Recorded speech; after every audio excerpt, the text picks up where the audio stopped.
Helen Keller was a great American writer. Before reaching the age of 2, she became deaf and blind.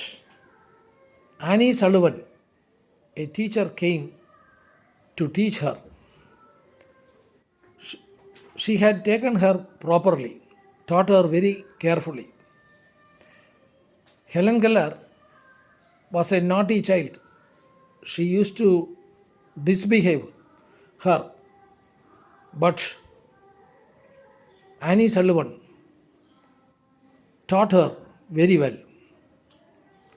At last, Annie Sullivan and Helen Keller both became famous.